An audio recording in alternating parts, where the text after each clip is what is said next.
I'll maybe start the meeting. So I'm going to go ahead and call this meeting to order. And first, I'd like to announce that we're transitioning to a new county commissioner joining us here in our Investment Advisory Committee. Commissioner Adair was nominated earlier this year to join. And anyway, very, very happy to have you be part of this committee. So.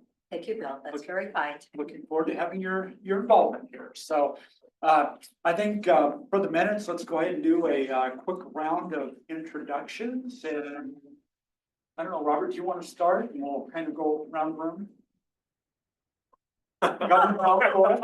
If you want to step back and maybe have Elizabeth start. I'm Elizabeth Cape. I'm the county internal auditor. I'm Susan DeJody, I'm the performance auditor. Brand new performance auditor, might add. 4 days. 4 days. Welcome. Thank you. Again, Robert Tintel, Chief Financial Officer. James Wood, Finance Director, City of Redmond. Nick Lelak, County Administrator. Brian Durbin, I'm the Chief Compliance Officer of Astor Investment Management. Bill Kinch, Schutz County Treasurer. Patty Adair, Schutz County Commissioner. Greg Rankert, retired Federal Metals Credit. Angie Coward, admin assistant. Thanks, everybody. So first, let's go ahead and review the agenda. And do we have a motion to approve the agenda? So anybody? Great. Do we have a second? Okay, all those in favor? Aye. All right, approved. Next, I sent out copies of the meeting minutes from our October 8th committee meeting last fall. And do I have a motion to approve those minutes? So moved. Second. Right? All those in favor? Aye. Aye. Motion passed. Now I will provide a brief review of the most recent February treasurer's report. And basically just give you some highlights from that report. As of the end of February, the portfolio balance stood at 364 million. Month end, it was a slight decrease of 5 million from January.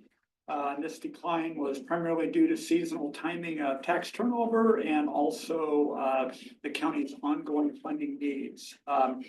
Net investment earnings, $1,084,000 for the month, which was 58,000 lower than the previous month's earnings, but almost 200,000 higher than a year ago. We are actually starting to see the impact of reductions in short-term rates, both in our short-term LGIP pool and also with our banking relationship with First Interstate Bank. So both of those rates have started to come down from last year's highs. All portfolio category balances are well within policy guidelines. As I mentioned, the LGIP rate did stay at 4.7% for the month, but it was down from 4.85% in the prior month. And we were notified by our bank that they reduced our rate to 4.25% during the month of February. And what I'm doing now on the reporting too is because we've got two different rates that we're generating through our short-term investments. I'm actually showing a blended rate on the face of the treasurer's report. And with recent investment activity, the portfolio now has a weighted term to maturity of 1.11 years. And that's actually increased since the end of the year with investment activity that I went through starting in December through February. And then I actually had a little round of investing that I did in early March. And the maximum maturity is now standing at 3.33 years. And I will note that after our IAC discussion last fall, what I did was I've taken selective opportunities to invest in some longer term investments to push out that maximum maturity. And also, I've had some flexibility with our monthly cash flow as well to be able to do that. I will also note that our time to maturity on this report is still somewhat skewed by courthouse funding, which was invested in the expected funding need. Although that's off, the cycle's off a little bit because of some delays in the courthouse funding project. But we obviously didn't go out and change our redemptions there, so, but we're starting to see the impact of that lesson as we start to spend down those dollars. Also, I'll note that reflecting recent concerns regarding federal funding, we are now keeping a higher level of short-term liquidity, which in the past we've targeted around 40 million, and we've actually gone up closer to 50 million and sometimes a little bit beyond that, basically to buffer any short-term disruptions that we might incur. And I will note that these short-term funds did not impact our earnings because they were actually earning a higher rate in both the LGIP fund and also the First Interstate Bank Investment Fund than what we would have invested longer term. So we actually were able to take advantage of that, but also retaining a little bit higher level of financial flexibility, just to keep some dry powder. Any questions with regards to that report? Hearing none. Next thing I'd like to do is review the 24-month historic investment returns, the 3-year portfolio balance report, and also the 5-year maturity distribution schedule. And those were all attached to that February report. While you're taking a look at that, I'll make a couple of basic comments there. The jump in investment balances, and I'm looking at the 3-year portfolio balance report.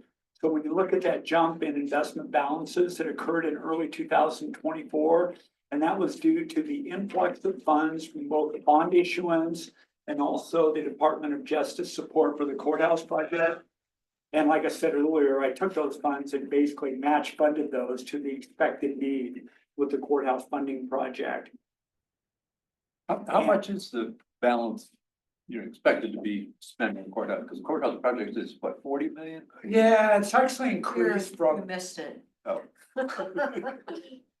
did you have a comment? with It's regards to now that? 47 million, Oh, okay, well, but it started out at 27 million, right? Yeah, Yeah, it's a really sad story. yeah, it's and that's a project that's been on the drawing board for some time, and obviously a very challenging site to develop, but there is, we've had some positive evidence in that project. so And I that's guess, about all I'll say on that.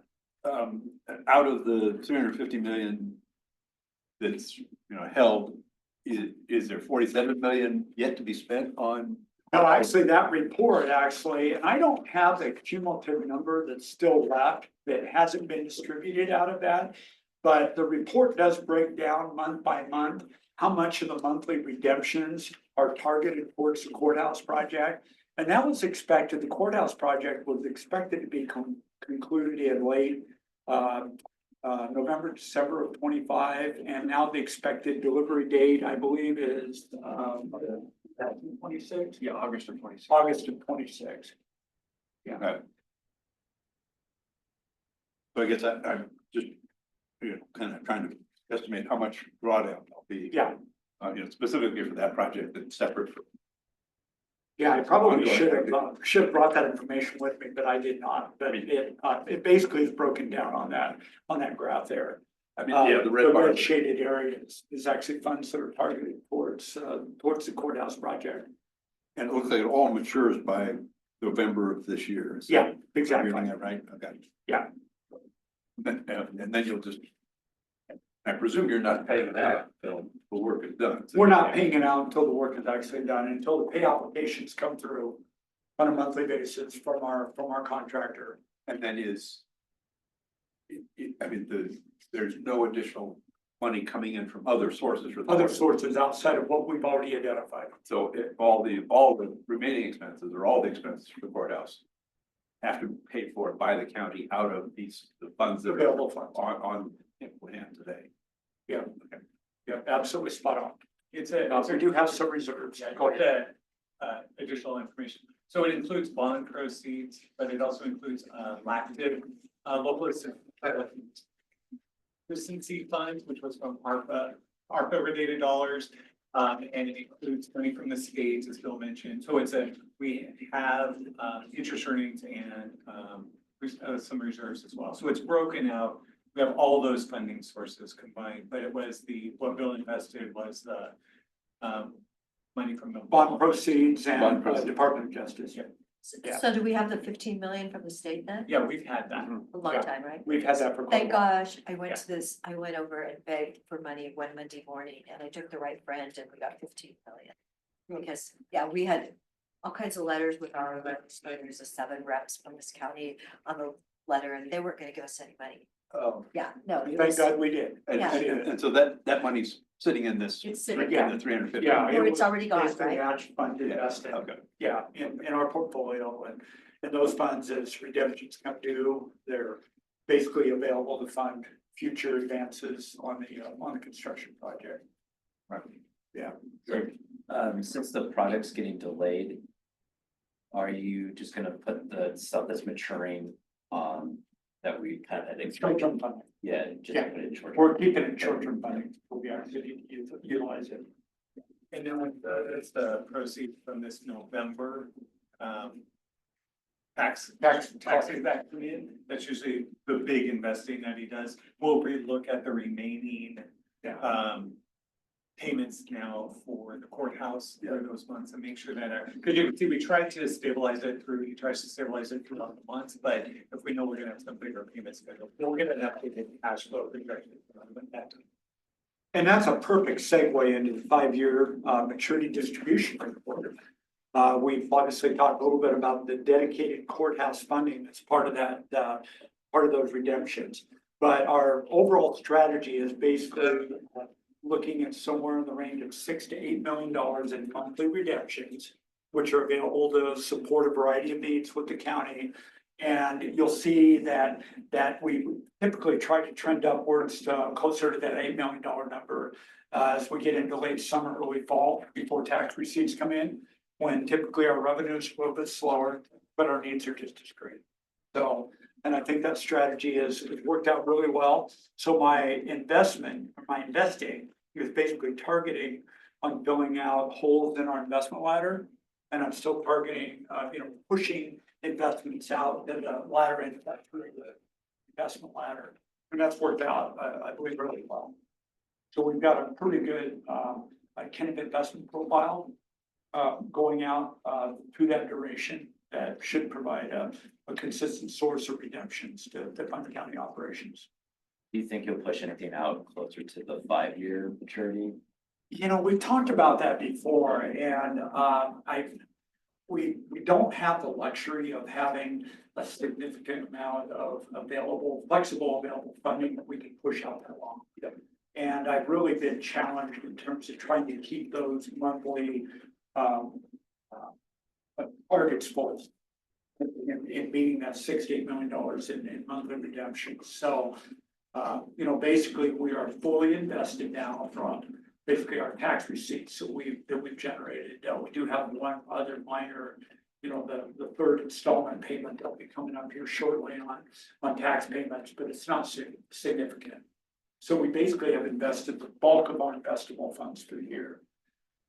Thankfully, the timing was I was able to get the bulk of that done before the market correction. And actually, I caught the last round of investing. I was kind of watching the market. And I was able to invest, I think it was about $10 million the first week in March, right before the market correction. So we were able to catch a fairly strong market before that happened. But now's a good time, for my estimation, to be kind of sitting on the sidelines and waiting for, I guess, more clarity on what might be coming down the line. Now, as I understand, the county's got a budget deficit issue looming out there a couple of years future. With the general fund. Was the general fund, am I correct in that assumption? It is. And that's part of our, we'll be talking about in the budget as well. But that's why we've taken initiatives in prepping for next fiscal year. So we've limited our growth in the general fund and our internal service funds so that it pushes out that negative balance out past 5 years. Structural imbalance. Exactly, yeah. the new term. Not the term, okay. Yeah, structural adjustment. Just like transitory and, let's hope not. Like, I guess where I'm headed with the thought is, how does that potential issue impact the investment decisions or investment plan? Or does it?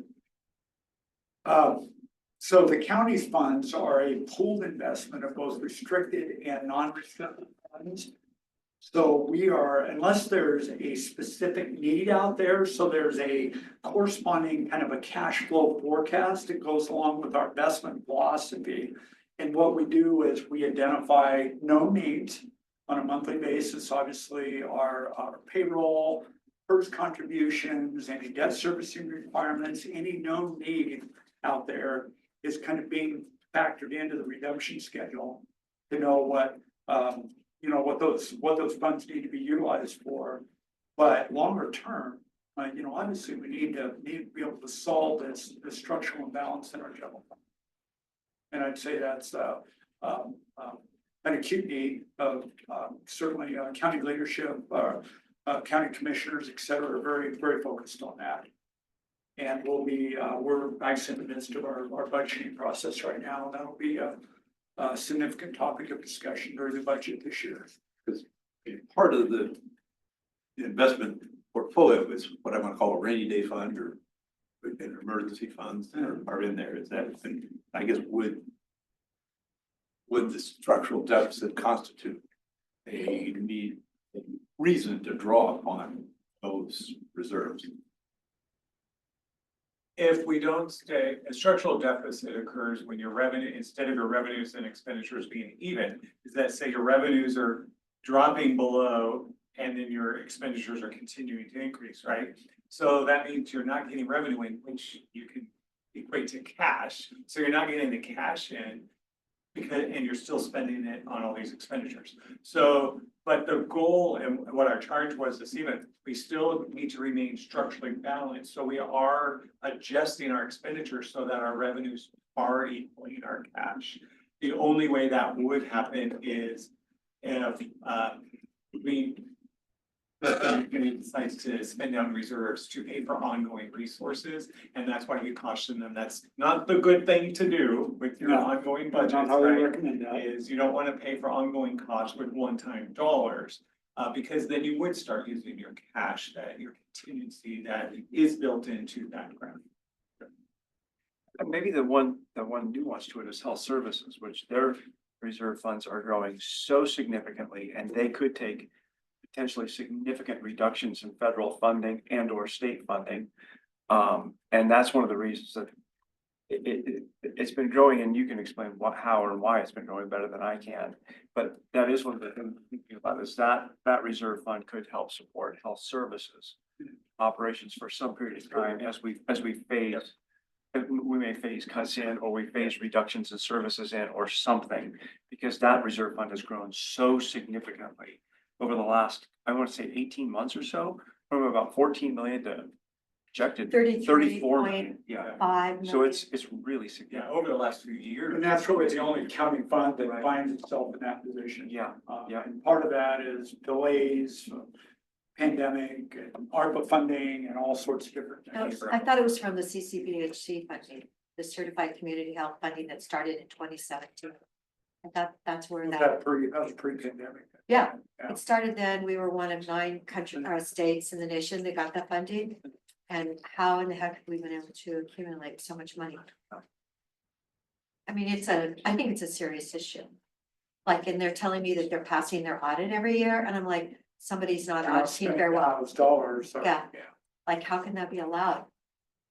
Well, the health services largest employee base in the county, correct? Yes, over 400 FTE, yes. And is that? 125 to be exact, you wanna know?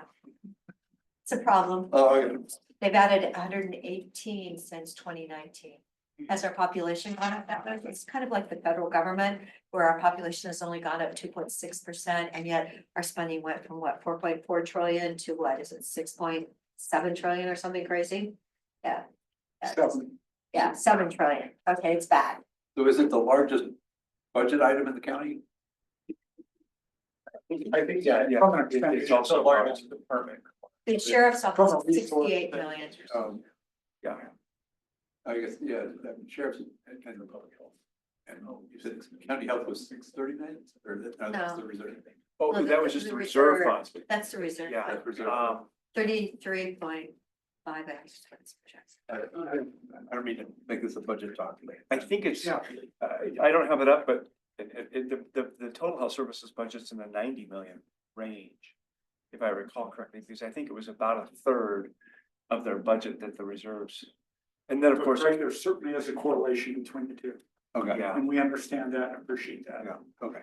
I appreciate the question about, yeah, we spend down rainy day funds for operations, I mean, elsewhere, because we're still growing, so I would suggest, no, let's not, I mean, that rainy day fund is really when we have some catastrophic event or a sequence of events or something, that's when we're not growing, and it's something we have to cover. And for the general fund doesn't have Yeah, that rating it day just doesn't fund. have it, right? per se. No, we've actually stuck through it. Remember, we gave 13.25 million to PERS a couple of years ago. We could do up to 20 million, and that's when Greg was here.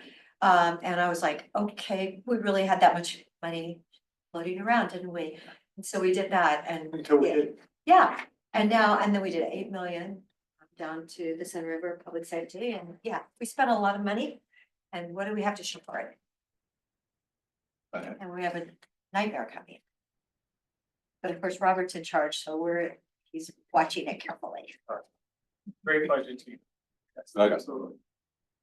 And that's exactly why we're implementing these strategies for this fiscal year, because we are being responsive and proactive.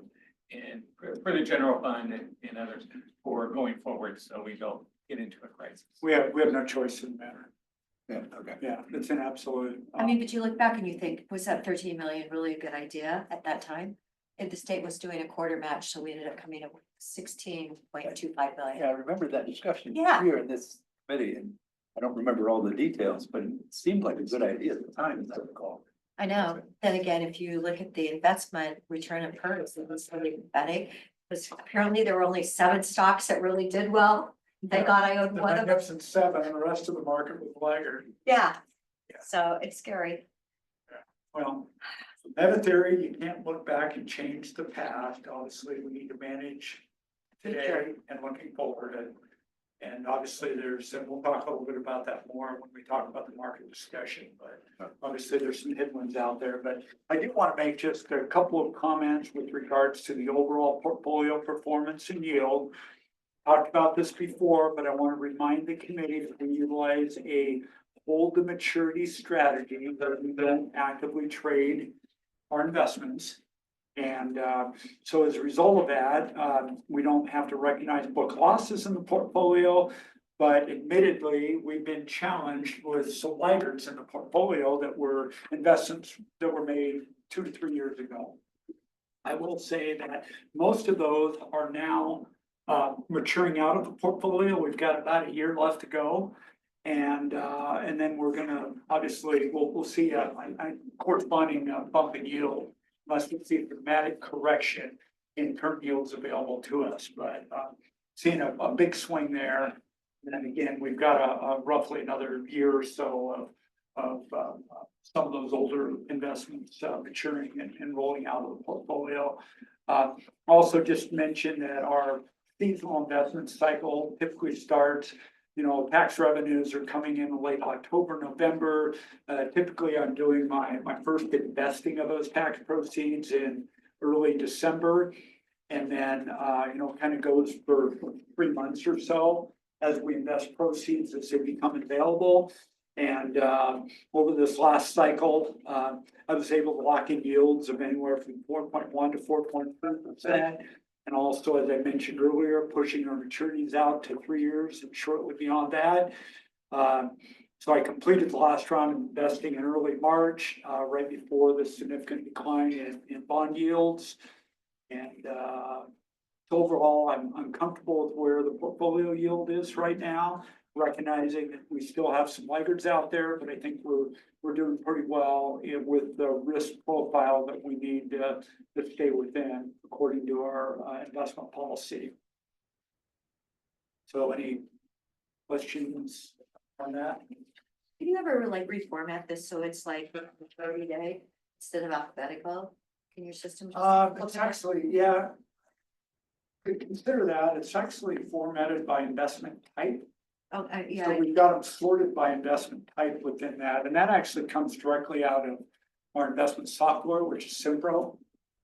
So if you think that might well, no, I just thought it would be, have value there. it's- I don't know, I just, yeah, I'm new to the committee, I'm just telling you, it's a. No, that's good. I'd love to have the outside No, I view of just would like- things, and Might be kind of fun to see, you know, who's scary that's on here that might go bankrupt and. it's scary. Yeah, I'm looking for some names. Well, that we are had like, one on there from a couple of years ago that actually paid out. uh-huh, it And did, It was, a little company, banking company called Credit Suisse. oh, yeah, Yeah, okay, and we were actually in danger for a short period of time there of potentially having something less than our full maturity, our full. and Credit redemption. Suisse, yeah. Yeah, until the Swiss government brokered a shotgun marriage.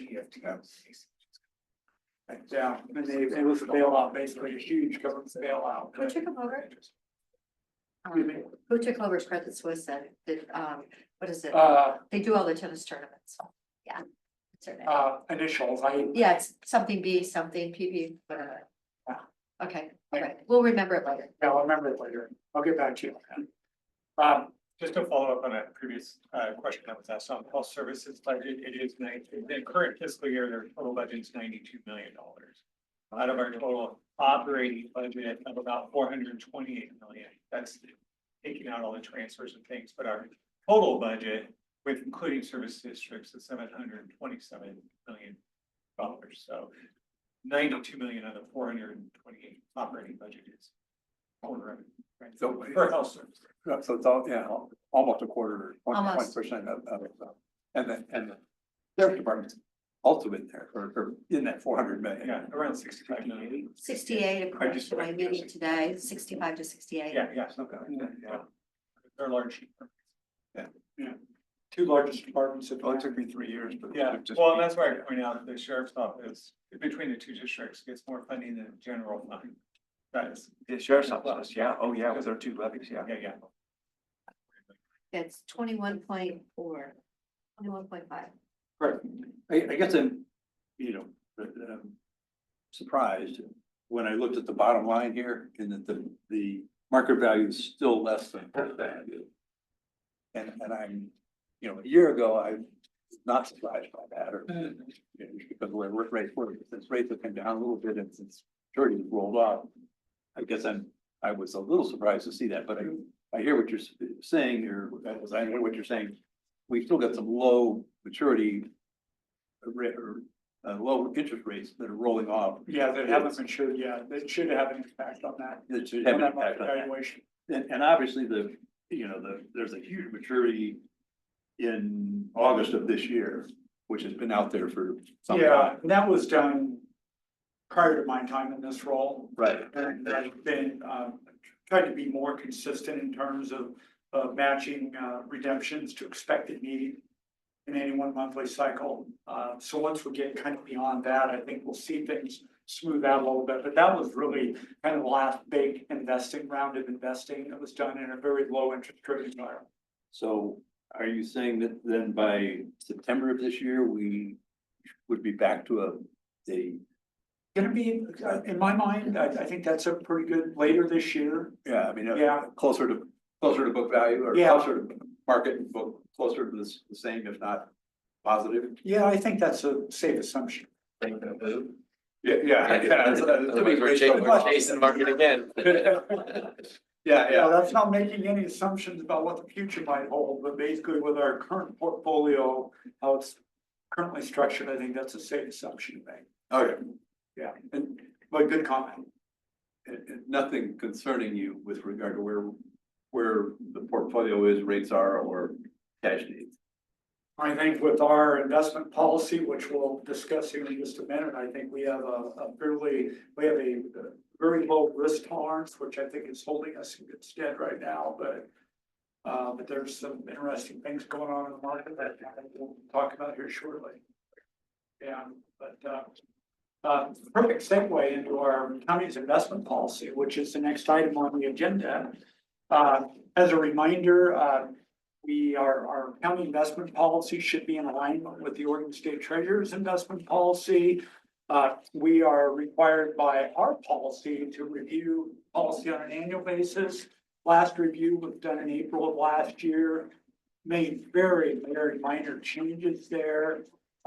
The only minor area of consideration that in looking at the investment policy is under on the first page, under scope.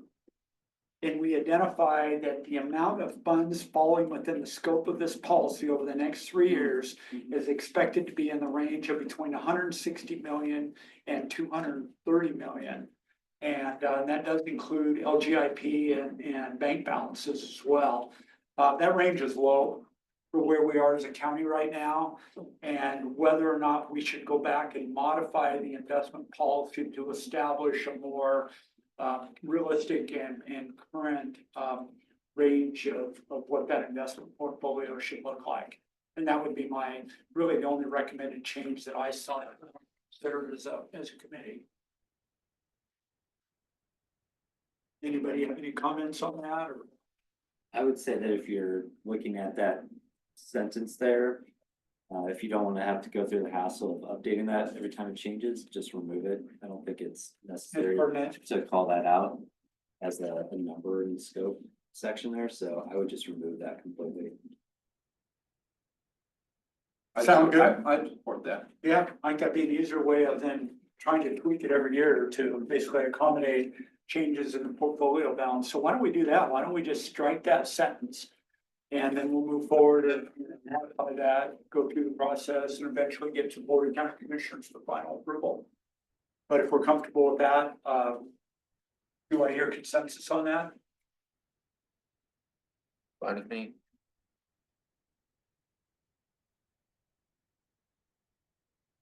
Not a voting member. Any further discussion? Oh, no, I'm just saying, I'm not a voting member, so I'm just. Yeah. Sound good? Sound good. Okay, no, I like that approach. Yeah, instead of trying to tweak it every year, every couple of years to match where we are with investment portfolio Yeah, balances. you invest what you got. Yeah. Yeah. Yeah. And No really control is pertinent to the overall discussion and validity of the investment policy. Yeah, good suggestion. Any other questions, comments in that regard? There was one other paragraph in there, which, and I left my note at home, on the policy, and it related to the new issue securities. And in there, oh, thank you. It said something about you should get competitive bids, and I guess what I was thinking is I recognize that when there's a new issue, there's no difference between one broker and another. What we've had some discussion on in the past is, why are you choosing this security versus another one? And even though it's a new issue, why are you choosing that new issue security versus an existing traded security? Does my question make sense? It does, makes total sense. In my mind, again, not all investments are an apples to apples comparison. Some of our brokers will have opportunities that present to us that are kind of a one-off. It's something that maybe they hold in portfolio and they're either trying to move it or whatever reason, that there is not a competitive bid opportunity with other brokers. And I will note that. So a little over a year ago, went through an extensive process of devising, and we actually cover this a little bit later in the agenda, but I'll address part of that now, of providing, kind of a basis for why certain decisions were made with regards to investment trades. A lot of times we're matching in particular expected maturity. So what I do is I'll put out a blind CC bid offering to all of our brokers, and I'll ask them to respond with what they have available or what they would propose, and then make a decision based on that information. And again, some of those offerings are one-offs that are not available. I don't get a bid from multiple brokers. So I have to make a decision based on kind of where interest rates are at the time. Is that a good deal for the county? Is it priced appropriately, competitively? And then make a decision based upon those factors. Sure, that the paragraph I'm looking at is, section 4C.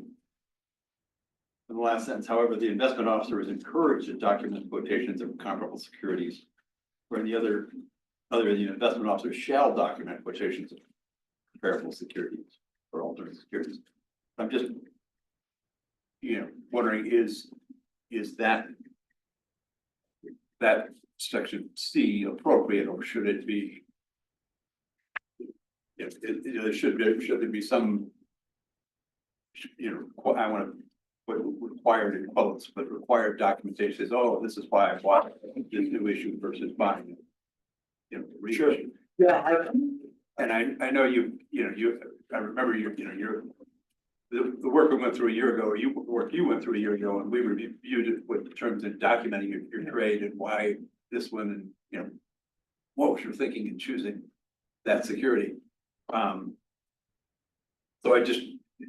and this new issue thing has kind of bugged me for years. So it caught my eye again, and I'm kind of just is, from an audit perspective, is there enough documentation that, oh, I bought this for this reason? Versus something else. Yeah, and I believe, because we're doing this, it would rarely be just a one-off purchase. So when I send out a request for offers, typically investing a block of funds could be as low as 5 million up to maybe 20 million at a time. So I have multiple offers that would kind of bracket the rate environment to ensure that the county is getting a good qualified bid. And I think that, for lack of a better way to do it, it's usually done in kind of a bulk purchase scenario where I would know if there was, like an outlier. Sure. Where that pricing didn't make sense based on the current rate environment, yields, et cetera. Mm-hmm.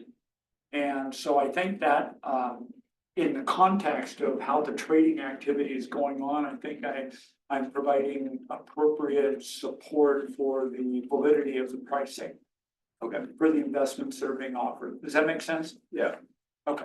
I mean, I think, what you're doing in practice makes sense. I'm just, saying, is the policy consistent with that, or should this be better than encourage the, investment officer shall document, as in the other paragraphs? Or it might be too picky. I think it's fine to have encouraged, because it's, with an original issue, as it says, all the offerings are gonna be at the same price. And there might not be a lot of comparable securities, so requiring Bill or whoever it is in that position to do something that they might not have good information for, just kind of creates a task that may not be necessary. Valid point. Yeah. But I hear what you're saying on that, for sure. Are we comfortable with leaving that as is? And Yeah. I believe it provides the appropriate guidance for me in the context of, my trading activity and supporting, all the active quotes, at that time, and being able to identify, whether or not these are appropriately priced compared to other alternative investments. Yeah. Okay. Finding through it, that makes sense. Okay, but good comment. Really appreciate I do that. have a question. When you were talking about First Interstate, we're down to 4.25. I was under the impression, for some crazy reason, that we actually would have the LGIP rate with them, but they don't have to match that. Well, they had a period of time that they agreed to match the LGIP That's rate. what I believe thought that was they 6 did. months. And then. Then they in the stopped? Terms of they had after the 6-month term. Because the bank obviously very much focused on their cost of funds. They don't want to pay out for deposits any more than they absolutely have to, but they have adjusted their pricing lower than the LGIP pool. And then what we've done is we've modified the amount of funds that we keep in the With bank them. account versus the LGIP fund. Okay, because Appropriately. okay, I Yeah. just, And that happened Probably. late last fall, earlier I think it was late last fall. when they made Probably that November first fifth, adjustment. right? Wasn't Yeah. political, was it? Okay, all right, well, I missed that one. Yeah.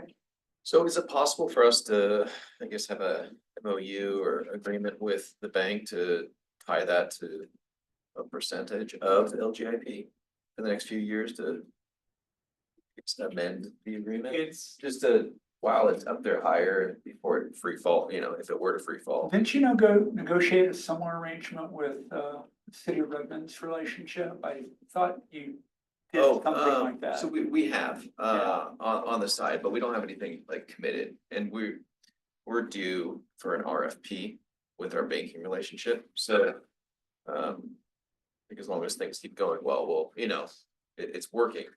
However, you know, like with something, it's First Interstate, you know, would it make sense to kind of solidify something in contract with them? our. Cause they could just drop you down further, right? Another year to go, or? Yeah, our general banking contract with them, right, where we do have that for a tier 1 and a tier 2.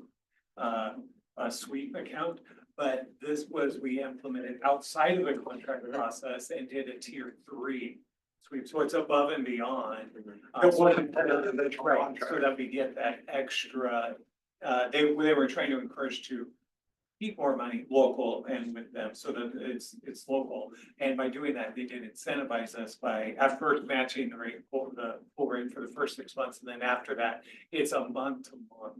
And they review it. They don't change it monthly, but they do have the option to review it at that time. So that enabled us to get that higher rate, to be able to keep it in there. And for us, it's really beneficial, especially during tax season time where we're getting tax deposits every single day and the money's going into the FIB account, where before we'd have to make sure we transfer it out into the pool LGIP so that we get that higher interest rate, because FIB doesn't pay as much. So this way, at least we are earning much more interest earnings than we would have just by the money sitting there.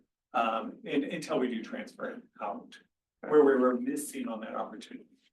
So I guess what I'm saying is kind of, Can we lock in on? yeah, can we lock in with them, say for the next 12 months, you know, rather than being on a month to Yeah. month with them? And for the Well, we have third leverage. tier, they do it for the first and second tier, but they're not. I think weren't they're really somewhat earlier hesitant for to the lock third into tier. a defined rate for an extended period of time in the midst of a lot of rate uncertainty. I think you'll find that there'll be some pushback there. To confirm, you're saying not a specific rate though, Right. percentage of the. Yeah, so rate. 80% of LGIP or something, Yeah. Yeah, as it goes up and down. I always ask. It's free money if they give. Yeah, It never hurts to ask, Oh, and we right? do push back. Okay, Yeah, alright. yeah, Well, that's what I guess, that's really the question, how hard are you pushing? I know, So- having recently worked on the other side of the fence. Oh, It's like, I know, In my right? It's like, former life, stop. I know where some of that resistance might be coming from, but, oh, come on, the bank financials were looking pretty good the other day. yes. Hey, Bill, can I go back to a comment on the scope? Again, just wanted to point out, I couldn't bring it up quick enough before the discussion Sure. occurred. And obviously, whatever the committee decides is great, but the state sample policy does have that line in there about the amount of funds falling within the scope of the What kind of policy range? next 3 years is between this range. So it's a sample. It's in the sample language as including it now in their scope, really their scope, they said they just want to make sure it's identified on what cash you're investing, what are you responsible for within this portfolio? So I don't think it's material, if it's gone, I think it's fine. But if we do make a material change to the policy, which it isn't, but if we do, then we have to send it to the state to get their approval on it. And then they might just come back and say, oh, you should add this line, because it's in their sample policy. I don't Do you think? I don't think it changes. I don't believe it By taking rises it to out, the I don't level think it To reality. rises to that. Yeah, Okay. so, but I just wanted to Yeah, point that's that good. out, that it is Yeah, in the good, sample good policy. notation there. And they'd reply back within a day, if it's not material, they'd reply back within a day on it. Confirm Okay. the policy change, I've had that, So maybe as Sure. part of this process that we'll. and Get then their save it for the blessing. auditors, yeah. Okay. So it's a paper trail. Bill, I have one question on the policy, for portfolio maturity constraints. says weighted average maturity of portfolio minimum is 2 years. How does that reconcile to what our current weighted Which average is section are you in? right here on page 8? Right now, if I'm looking at the same thing, our weighted average is 1.1. It says on your treasurer's report that the max is 3.33.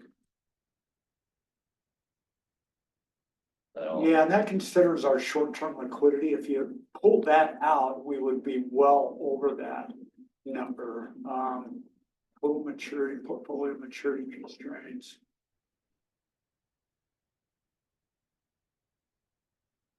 Doesn't really specify, so that'd be our investments. Weighted average maturity. So it's saying you can't go above 2 years. I would read it that it's Minimum required to percentage always of be total at least 2 portfolio. years. Yeah, it's like it needs a different header in between that under 5-year line and the weighted average maturity of portfolio to say maturity constraints and then maximum number of years. Right, is that how it would be to, Yeah, the table's a little funky because Like a you've percent. got the first two that are clearly minimum percentages. But the under 5 years, you're saying the minimum is 100%, so that's a little odd. Way to show that, and then the weighted average is a year, not a percentage, and the header is minimum percentage, but also it's unclear. What exactly that is covering. Cause if, if our current average is 1.1, then that seems to not be in line. How it's stated. You're reading it, it's stated as a minimum. You're not really worded very well, is it? Where the, Why don't we take that, maybe take that section under advisement and I'll do a little bit more research on that and see if there's maybe a better way that we can define that. Cause is your understanding that we have to keep the maturity under 2 years? Or what's your understanding of the maximum? Cause your report has max 3.33.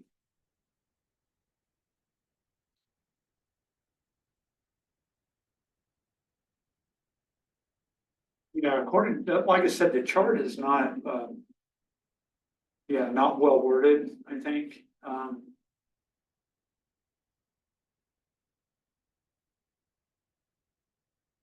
Yeah, I would define that, maybe in my mind, it should be defined as excluding liquidity of less than 30 days or something like that.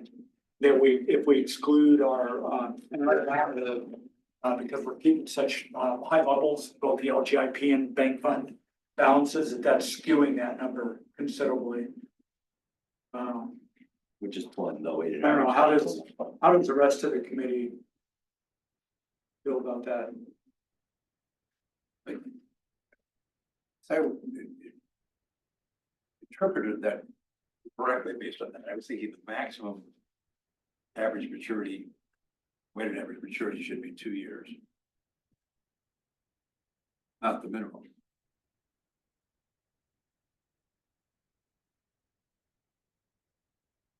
System of keeping.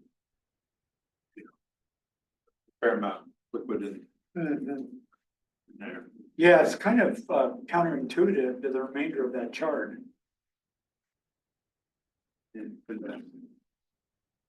So, Bill, on your report, where is this 3.3? Well, that's just the maximum maturity of any one individual investment. Got it, okay. Yeah, so this is a maximum of, so as I was talking earlier, that we have pushed out maximum maturities slightly beyond 1 year. And that's the maximum maturity of the oldest, and the longest maturity, and then this is the weighted average. So this weighted average obviously is weighting each category by dollar concentrations in that category. And that's why that number Almost is 80 as low as million it in is, short because term. we've got, Like 80 million. in yeah, short. and at that point in time, there was about 80 million that was 30 days or less. Okay. Yeah, I wasn't sure if that was a constraint, because you have No. max for constraints in other parts. No, this max is a max Actual. maturity, so it falls under the 5-year max that we have Got in investment That makes sense. policy. Why don't let me go back and revisit that, and then I'll communicate out via email to the committee on kind of some suggestions or ideas on that. I'm not sure if we're gonna solve for that one today. I think, it's the weighting that's driving that number as low as it is right now, and it basically is factoring in our short-term liquidity, which is having a significant impact on the overall weighting. Should that sort of line up with the other constraints, because you have. One year, 5-year, 30 days. Because, you know, by the math of those, you should be able to figure out what that policy actually allows for in the maximum. So if you have one part of the policy allowing for something, and then the other part saying you can't do that, then that's kind of at odds. no, it really is, when you think about it. I think the policy is designed to encourage retaining liquidity, short-term liquidity, and kind of maximizing financial flexibility and not investing the portfolio out the full 5 years as allowed by policy. Right, because So By they're this- kind of, was it 65% could be up to basically 5 years. But then if you have another constraint saying the average maturity has to be much lower than that, then that seems like those go at odds. yeah, So I agree just with try that. and reconcile that. If I can comment again, based on the sample policy, they don't have that line in that table of the, percentage up to the max.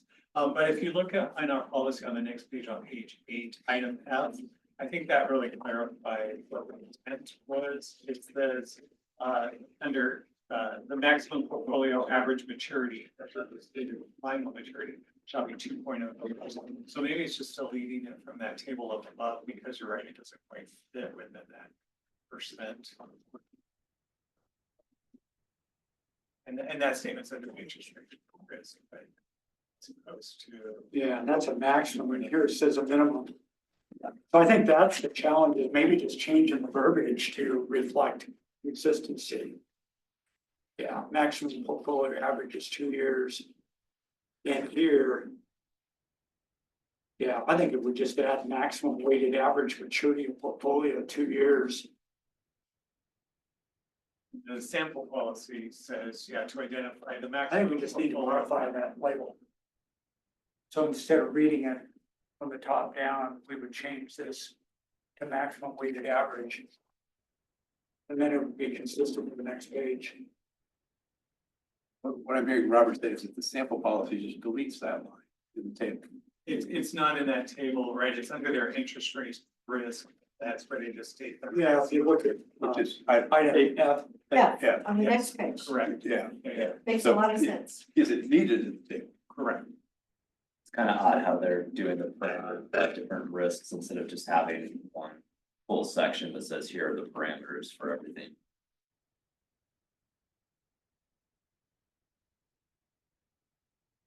Yeah. I think- so what's the, I guess the overall recommendation would be to maybe just remove that line item from that table, Yeah, which creates confusion, and we have it clearly identified under section F on the next page. I think that's fine. Okay, let's do that.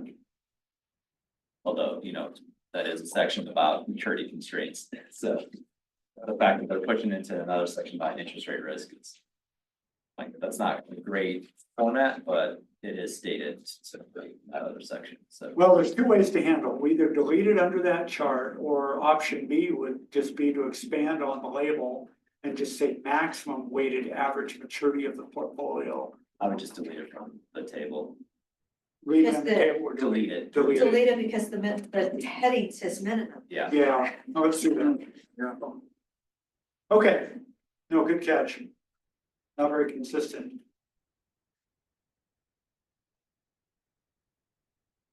I think it's a good way to divide up the types of risk versus because this is under liquidity risk versus the interest rate risk. So, or the types of risk, is why they're fighting it. But I mean, I see your point, because if you're gonna look at this and try to make an investment, you're like, well, what are my parameters? Yeah. There should just be one table that.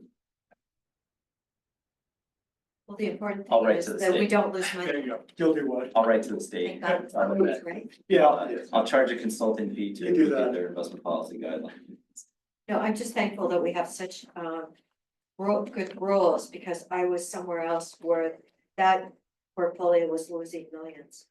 And it made me really nervous and really thankful.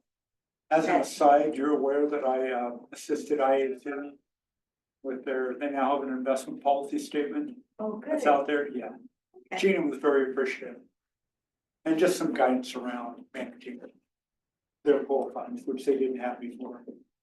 It was, yeah, So, I knew you. had to be so we've committed. got a few minutes left, and I definitely wanted to spend a little bit of time on kind of market highlights, but I do have an update for the group, and we need to recruit a new IEC member. Brian has notified me that due to changes in your employment status and life in general, that you will not be seeking renewal of your membership for the coming 2 years. Yeah, that's correct. And I appreciate the opportunity to be part of this committee. I've had a good time. I just need to divest some of my outside obligations. I've got too much on my plate, and unfortunately, this one's gotta be part of it. Don't talk to my wife about that.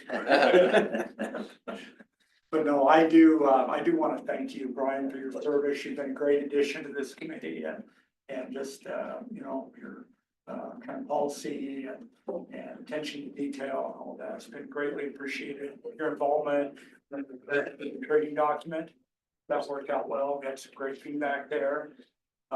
So anyway, appreciate that. So the committee recruitment, I will also mention that, been talking to James, and his term of service is maturing as well. And James has graciously agreed to extend for another 2-year term. Pending the appointment by our Board of County Commissioners, so. And we'd love to have James's involvement for the coming 2 years, and you and Richard, your terms are expiring in 2026, so we'll have discussions hopefully before that about your willingness and ability to continue to serve. So I do greatly appreciate the feedback and guidance that I've received from this committee. So appreciate your time and efforts, and certainly Brian, gonna wish you the best in your future endeavors, and gonna I'll miss your get my hands on contributions. something else. Oh, I'm sure you will. There's other opportunities at the county. Yeah. We've already talked about the trading documents. I don't think I'm gonna spend much time there. I believe the tool is working well. It's a great Excel spreadsheet that I just use in every trading activity that I go through, and just provides me with a template and guidance that I can then document why I make the decisions that I'm doing, and it's available to support for anybody in the future that might want to go back and revisit that. So got a few minutes left. Wanted to have a market discussion. There's absolutely nothing going on out there in the market. I can't imagine what we would have to talk about here today, but I'm looking at you. Any thoughts? I guess as far as volatility, to boil it down to a short statement. Yeah. I was on a conference call with the chairman of the investment strategy committee with Pace a week ago. And he was reviewing the impact of the tariffs. And, what bottom line was that it's very disruptive to American business. It's very erosional to world confidence in American securities. And that's being reflected with rising interest rates and declining dollar value. And the big risk is that if the US currency, ceases to be the preferred trading commodity worldwide, yeah, global currency, that impacts interest rates, which obviously impacts this committee. And because foreigners might stop buying government bonds. And, we have benefited, that has benefited from lower interest rates than there would have been otherwise. Because foreigners have bought US bonds and can trade US bonds, and when there is risk in the world, they increase their holdings of US government bonds. And if they're feeling that US government bonds are no longer the safe haven, then that will drive interest rates up. Which is good from an income perspective for this committee, but it's bad from a government cost basis, and it will add volatility to the markets. And he was also pointing out that while you can put tariffs on goods, and we have a goods trade deficit, we have a services surplus. And that what's being ignored is that we export more services than we import. And if those businesses or those services are no longer purchased by foreign countries, such as financial services, engineering services, those types of consulting services, if those services are no longer bought because they decide to go elsewhere for it, that's another economic, cloud, or another economic drag on another drag on our economy. So, and it's, and his point was, if the goal is to reshore, do more manufacturing in the US, then, and the tariff dollars, the dollars raised by the tariffs were going to be invested in new businesses or development of businesses to, do more manufacturing onshore. Okay, that might have some positive impact. But if the tariff revenue is being used to reduce taxes, to pay for a tax reduction, that's not. We've lost that benefit. Yeah, we've lost the manufacturing benefit, and we've angered the world with the benefit.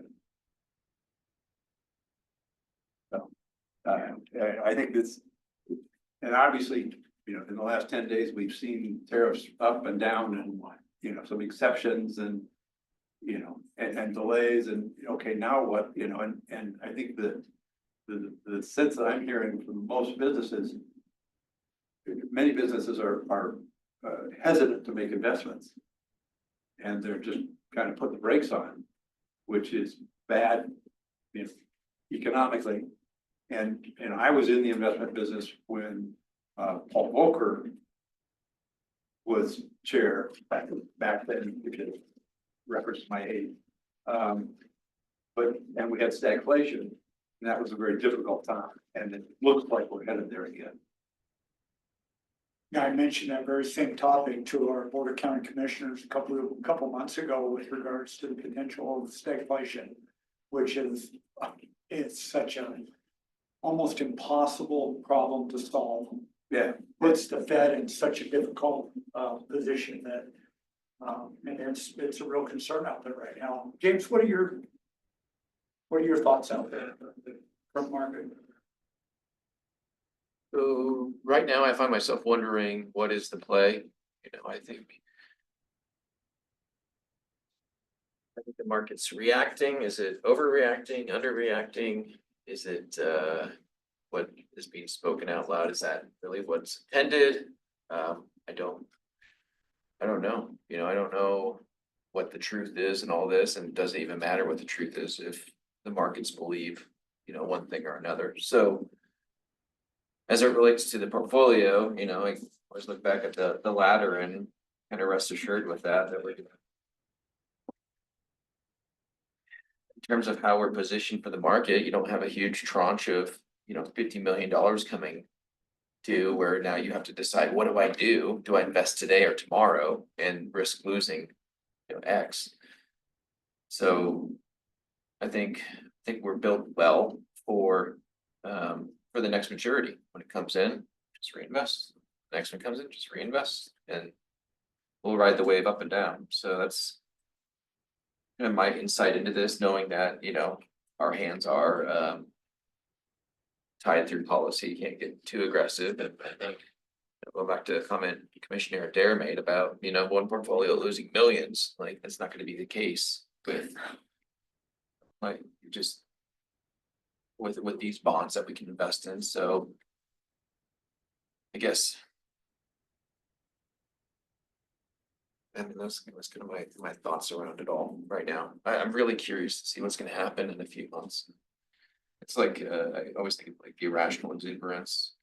I don't know, I wanna believe like in a few months that we'll be better off as a country, but then again, like that reaction could break it too, so.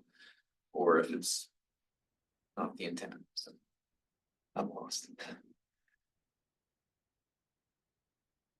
All right. I would say 4 to 6 weeks ago, my answer would be different. I think that I probably would have said that I think rates are still gonna be a little bit higher for longer, but that the move towards rates starting to moderate and go down is kind of in terms of where the economy is at and where the rate cycle is at.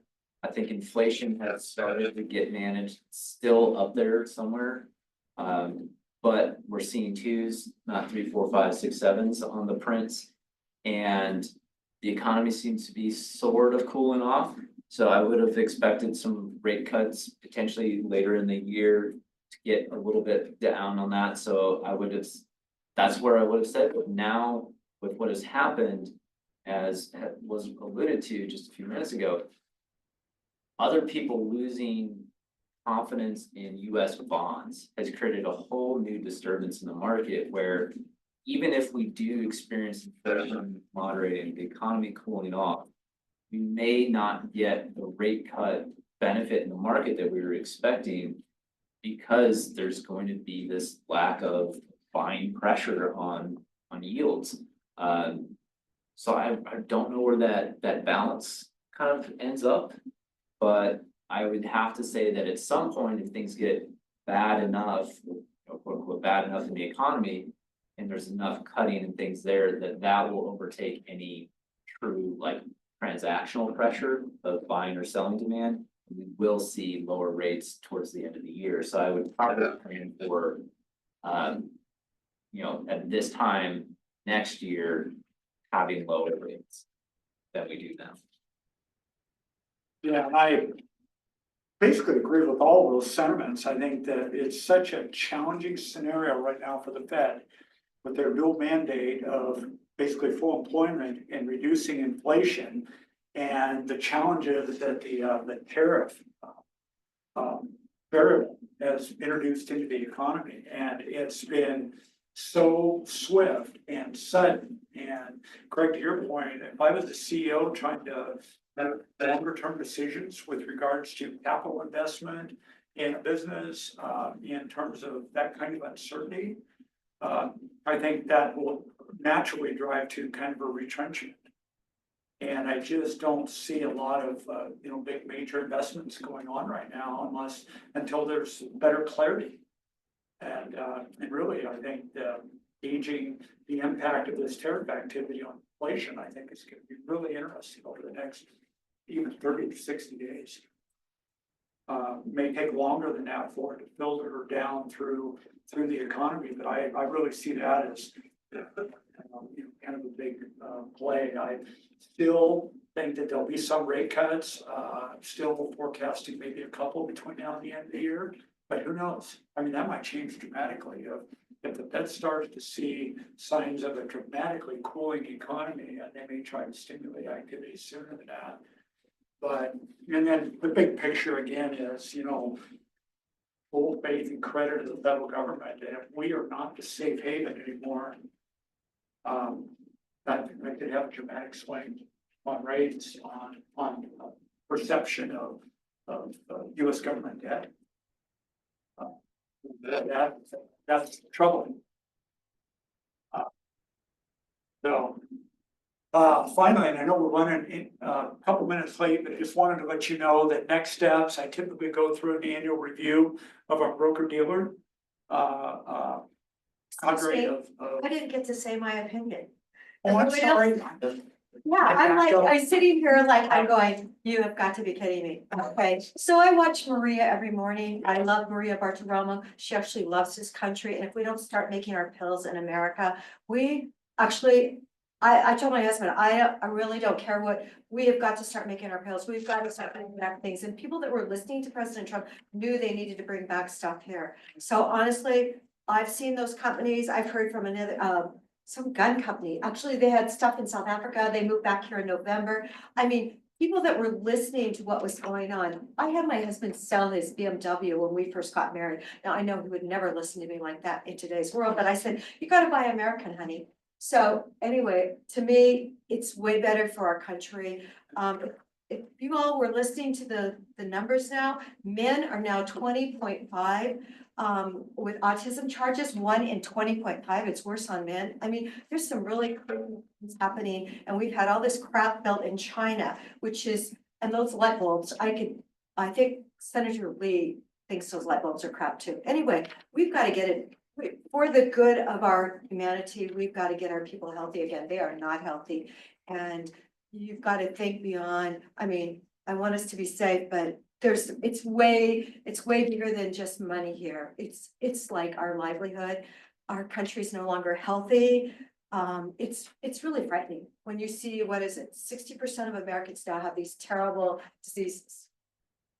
And it wasn't that way in 1970s. We were way healthier, and now we've got to get a balance back, and I want our pills made here. I mean, yeah. So anyway, thank you, Bill. That's a great, yeah, I appreciate. Well, no, I mean, I apologize. have a different perspective, Yeah. because I think, I'm listening to all you guys and I'm thinking like, I watch Maria all the time, and she really felt like Chinese security was really a bigger, we're in a battle for the world right now, and I want to win. But I want to win, I want us to be alive when we win. Yeah. Our society cannot afford to have 1 in 30 of us autistic. Like my husband goes, oh my God, it was 1 in 10,000. That's just overwhelming for our system. So, thank you. Now I have to go to the Sisters Economic Development. Thank you for your comments. Well, I know they're really My apologies. They're really I off looked base. at Craig and worked my way around the room, and yeah. I know, but look, Robert looked at me and goes, gee, Patty, aren't you gonna get to say what you think? Or I don't know if you meant that, but that's what I was thinking. It's like, I think it's my turn now. I was actually trying to be conscious. I know, I have to go now, but Which is anyway. why we scheduled the meeting when we did. No, well, that's why my husband, he needs to watch Maria. He watches other shows. I go, just tape her show, honey. You can see it when it's, because I think she has the best guests on. I mean, people really respect that woman. So. All right. Ciao. Off to your next meeting. Thank you. Just briefly, going through my annual review, broker dealers, be sending out my form emails here, probably by the end of the month. And we'll go back and review all FINRA documentation, et cetera, to make sure that they're all in good standing. I've had some brokers that have indicated interest in joining our approved list of broker dealers. The 5 brokers that I have right now is a really good number. So anyway, not super interested in adding to that number right now, but and our current broker dealers are doing a real good job for the county. But I'll be working my way through that process. How fast are they getting back to you? So I know that's. Some of them have like almost instantaneous. Okay, so you can move quick though. Yeah, they do Cool. move quickly. Yeah, this is something that they understand the seriousness of the request and the fact that they need to respond with the appropriate documentation. And that's start to finish couple weeks.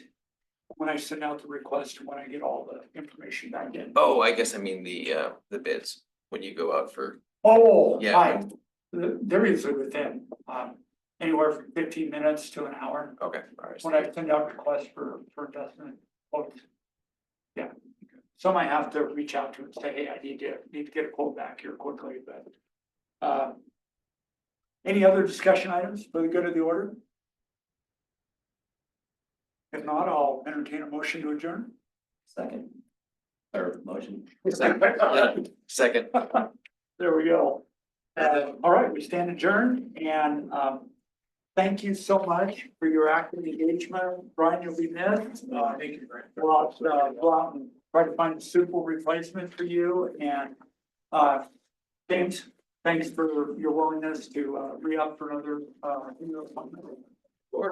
appreciate it. I owe you. Great, thanks for being here and thanks for all of your, thoughtful comments. Just some notes games.